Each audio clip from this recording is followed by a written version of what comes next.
Assalamualaikum warahmatullahi wabarakatuh. Bertemu lagi dengan Mang Amsi di channel Mang Amsi dari Syariah Saham. Di video kali ini kita akan mencoba membahas beberapa emiten yang rilis laporan keuangan di minggu ini ya. Cara termudahnya teman-teman mencari laporan keuangan adalah masuk ke website ini idx.co.id, kemudian pilih perusahaan tercatat, kemudian pilih laporan keuangan dan tahunan. Kemudian pilih yang triwulan kedua karena triwulan 1 sudah lewat, sekarang triwulan kedua. Kemudian klik cari. Nah, di sini ada beberapa yang sudah rilis di minggu kemarin. Semisal Arna, Arto, PBSS, kemudian BPFI, kemudian Bevik, kemudian Cimori, Cicenko, Ispark, ST, dan seterusnya. Ada 3 halaman, satu halaman biasanya 10 emiten. Jadi sekitar 20-an sudah rilis ya. Sudah rilis termasuk LPVF, MBSS, dan seterusnya. Ada juga yang terakhirnya adalah Yule ya, Yuli Sekuritas. Jadi sebenarnya cuma 21 yang rilis dan satu itu perusahaan belum terbuka, MLJK, jadi sekitar 20. Nah, kita cek dengan file recap yang biasa saya entry, namanya untuk kuartal kedua saya namai rentetan atau rekapan tengah tahunan. Dan benar teman-teman, baru 20 yang rilis sampai minggu kemarin. Kemudian ada berapa nama yang mari kita sort berdasarkan isi ya, atau yang syariah saja, berarti yang no-nya kita lewat. Nah, kita lihat di sini ada berapa, ada sekitar 12 ya. Kemudian dari 12 itu kita cari yang katakanlah masuk Kompas 100 ya, itu yang paling liquid gitu. Kita di paling belakang di data kami ini ada yang namanya indeks ya, jadi kita bisa cek. Kita perbesar lagi supaya lebih jelas. Nah, kita gunakan Kompas 100 saja. Jadi ketika diklik yang yes nya, ternyata tersisa cuma 2, TAPG dan LPVF. Mari kita bandingkan dua saham tersebut ya, TAPG dan LPVF. Meskipun beda sektor, gunakan fasilitas compare di sini atau membandingkan dua saham. Nah, kita bisa baca dari atas ya, TAPG dan LPVF ini harganya 655, LPVF 4.800. Kemudian di sini ada syariah stok, dua-duanya syariah. Tanggal IPO-nya, tanggal rilis laporan keuangannya di minggu kemarin 22 dan 24. Hari ini bahkan 24 Juli ya. TAPG ini hari minggu ini 24 Juli. Kemudian kurs laporannya bisa dicek juga oleh teman-teman. Apakah rupiah penuh, jutaan rupiah, ribuan rupiah, US dollar, atau ribuan US dollar.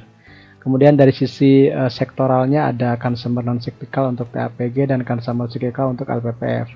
Lebih rincinya industrinya juga TAPG ini lebih ke perkebunan dan palawija, kalau LPVF lebih ke department store. Dari sini juga kita bisa cek kapitalisasi pasarnya, kita perbesar lagi. Nah, ini ya. TAPG 13 triliun, LPVF 12 triliun. Kemudian asetnya TAPG 13,9 triliun, LPVF 5,2 triliun. Kewajibannya TAPG 4,7 triliun, LPVF 4,8. Jadi ini lebih banyak LPVF ya. Maka ekuitasnya lebih besar TAPG 9 triliun, LPVF 370 miliar saja. Nah, kemarin kita lihat pendapatannya. Q2 2022 dibanding Q2 2021. Atau semester 1 2022 dibanding semester 1 2021. TAPG di sekarang ini 4,6 triliun pendapatannya dari 2,8 triliun di tahun sebelumnya. Untuk LPVF 3,7 triliun dari 3,5 triliun sebelumnya. Nah, ini yang menarik adalah ketika melihat laba bersihnya. TAPG ini naiknya lumayan fantastis ya, dari 400 miliar ke 1,7 triliun. Sementara LPVF dari 530 miliar ke 900 miliar. Jadi dua-duanya mengalami kenaikan. Teman-teman juga boleh bandingkan kenaikan secara persentase pertumbuhan.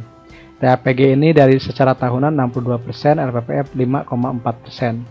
Kemudian dari sisi laba bersih, TAPG ini 339%, hampir 3 kali lipat lebih, LPVF 73%. Jadi dua-duanya mengalami kenaikan yang signifikan untuk laba bersihnya. Mari kita bandingkan juga arus kasnya. Ternyata arus kas TAPG ini masih menyisakan kenaikan sekitar 386 miliar, diambil dari operatingnya 1,4 triliun, dikurangi investasi dan juga financing ya. Sementara LPVF ini justru minus 525 miliar karena banyak pendanaannya.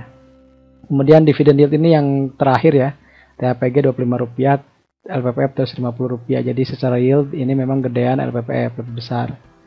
Kemudian kita masuk ke rasionya, earning per share 90, LPPF 350-an ya. Book value-nya TAPG 443, LPPF 144. Terus ke bawah teman-teman boleh baca DER-nya lebih aman TAPG ya, 0,5, LPPF malah 12 kali utangnya dibanding ekuitas. Kemudian kita lihat juga profitabilitas, ada NVM dan net profit margin, TAPG 39%, LPPF 24%. Untuk return on equity-nya TAPG 40%, LPPF 400%. Kenapa? Karena laba bersihnya kita lihat di sini ada sekitar 900 miliar dibandingkan dengan ekuitasnya yang hanya 300 miliar. Jadi hampir 3 kali lipat ya, 4 kali lipat ya bahkan ya. Karena ini disetahunkan ya, teman-teman. Kemudian untuk VBV-nya TAPG 1,4, LPPF 33 kali. Untuk PER-nya TAPG 3,65, PER-nya LPPF 6,8. Kemudian valuasinya ini versi saya yang diambil dari rumusnya guru saya Bu Fitri. TAPG 5.400 disclaimer on, TLPPF 90.000 ini juga karena ROE-nya besar ya. Jadi ini harus hati-hati ya teman-teman, jangan langsung percaya begitu. Dan harga per lotnya masih terjangkau, TAPG 65.500, LPPF 480.000. Itu secara fundamental. Nah, kita lihat secara teknikal, TAPG ternyata sedang dalam jangka pendek sedang uptrend ya, dan supportnya ada di sekitar 570 kemarin. Dan resisten terdekatnya ada di sekitar berapa nih, 670. Jadi kalau besok bisa nembus 670, kemungkinan bisa naik ke sini 750-an.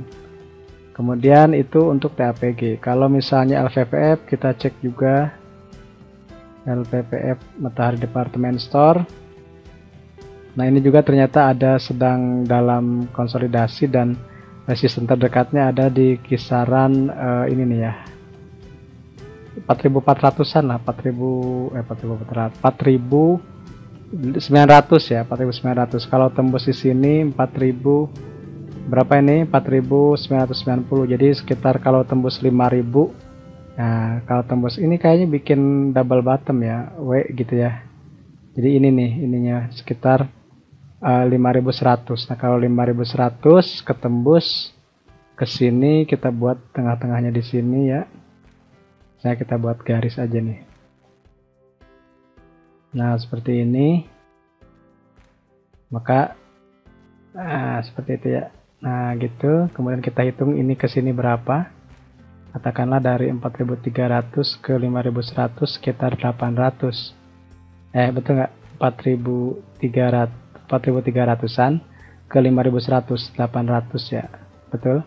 Maka nanti next targetnya kemungkinan ke 5.900 di sini nih. Itu untuk LPPF. Jadi secara teknikal ini kayaknya membentuk double bottom. Begitu. Kemudian ini di sini breakoutnya di 5.100-an. Kalau tembus nextnya di sini sekitar 5.900 ya. Disclaimer on ya teman-teman. Ini untuk secara teknikal. Tapi kalau secara fundamental tadi TAPG lebih menarik karena dia masih murah dan ROE-nya juga fantastis ya. Jadi itu review dua saham syariah di minggu ini. Secara fundamental berdasarkan laporan keuangan tengah tahunan dan secara teknikal berdasarkan chart yang kita bisa lihat dua-duanya ini sedang berusaha menembus resisten terakhirnya. Kalau LPPF di 5.100-an. Kalau TAPG di 670-an. Kita saksikan aja minggu ini bagaimana reaksi pasar terhadap dua saham yang liquid ini dan syariah, LTAPG dan LPPF. Sekali lagi disclaimer on, dan mudah-mudahan teman-teman bisa mengecek masing-masing dengan analisisnya sendiri. Demikian, semoga bermanfaat. Salam investasi amanah, berkah berlimpah. Saya Ma'amsi dari Syariah Saham. Assalamualaikum warahmatullahi wabarakatuh.